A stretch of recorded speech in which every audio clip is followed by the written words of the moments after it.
nationale de lutte pour le droit des travailleuses et travailleurs, cette journée n'est pas une date parmi d'autres. C'est en quelque sorte le 14 juillet ouvrier qui commémore la lutte plus que séculaire du mouvement ouvrier contre la violence capitaliste épaulée par la violence de l'État. Elle est l'expression vivante de nos luttes, elle incarne la solidarité.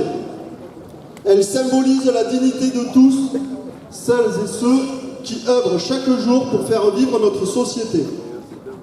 Le 1er mai est profondément ancré dans l'histoire des luttes ouvrières.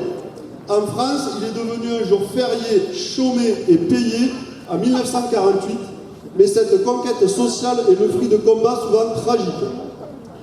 Tout commence aux États-Unis en 1886, lorsque des travailleurs se mobilisent pour obtenir la journée de 8 heures. Elle n'est conquise qu'en 1919 en France. À Chicago notamment, ces manifestations sont violemment réprimées et plusieurs syndicalistes sont condamnés à mort. Avant d'être pendu, Auguste Spies prononça ces mots restés célèbres: « Un jour viendra où notre silence sera plus puissant que les voix que vous étranglez aujourd'hui. » La France aussi a connu cette violence sociale, et la connaît toujours. En 1891, lors d'une manifestation du 1er mai dans le Nord à Fourmies, 9 personnes furent tuées.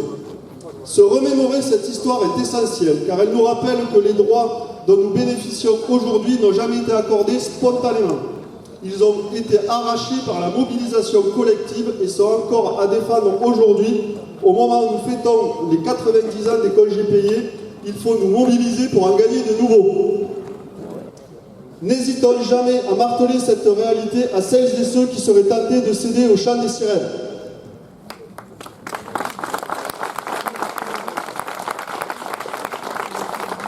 Nous sommes également réunis aujourd'hui pour mettre en lumière toutes celles et tous ceux qui exercent des métiers difficiles, souvent peu valorisés, mais pourtant indispensables au bon fonctionnement de notre société.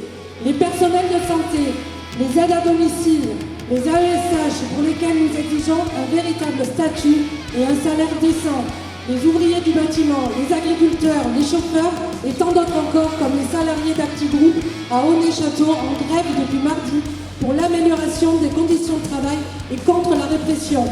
Pour l'ensemble de ces salariés, leur engagement et leur dévouement méritent bien davantage que des discours. Ils méritent une véritable reconnaissance salariale et des conditions de vie dignes dans un moment où elles se dégradent à cause de l'augmentation du prix de l'énergie. Face à la situation sociale en France, et alors que le gouvernement annonce une rallonge du budget militaire de 36 milliards d'euros, nous refusons les politiques d'austérité qui font payer aux travailleurs et aux travailleuses des crises dont ils et elles ne sont pas responsables. Au contraire, nous revendiquons des mesures d'urgence contre la vie chère pour pouvoir vivre de notre travail. Plutôt que des primes non cotisées, des augmentations générales de salaire pour toutes et tous, y compris SMIC, point d'indice et pensions pour améliorer nos quotidiens et nos lendemains. L'indexation automatique de tous les salaires sur les prix pour ne plus perdre en niveau de vie, en rétablissant l'échelle mobile des salaires. Le blocage du prix des carburants pour mettre fin à la spéculation au profit des grands groupes pétroliers. L'égalité salariale entre les femmes et les hommes, la revalorisation des métiers féminisés et la suppression des temps partiels subis. La défense de nos droits au travail, contre la précarité, les CDD, stages, intérim, bas salaire, chômage. Les 211 milliards d'aides publiques distribuées chaque année sans contrepartie aux entreprises doivent être conditionnées et réorientées vers le financement de nos services publics et de notre protection sociale, le renforcement et le développement des services publics, le respect des libertés syndicales et démocratiques. Enfin, camarades, cette année, le 1er mai est une saveur particulière. Grâce à la mobilisation de la CGT, nous avons fait reculer ceux qui voulaient nous voler cette journée. C'est une première victoire contre le patronat et les grands groupes soutenus par Gabriel Attal, la droite et l'extrême droite. Attaquer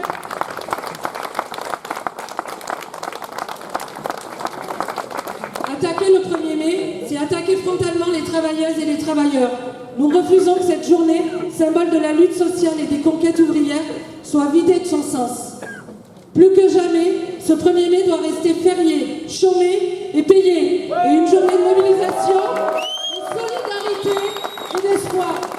Parce que rien n'a jamais été obtenu sans lutte. Parce que les droits sociaux ne sont jamais définitivement acquis. parce que nous refusons un monde fondé sur l'injustice, la précarité et la division. Continuons à faire vivre la solidarité entre les travailleuses et les travailleurs, ici et partout dans le monde. Vive la solidarité internationale des travailleuses et travailleurs, vive le 1er mai!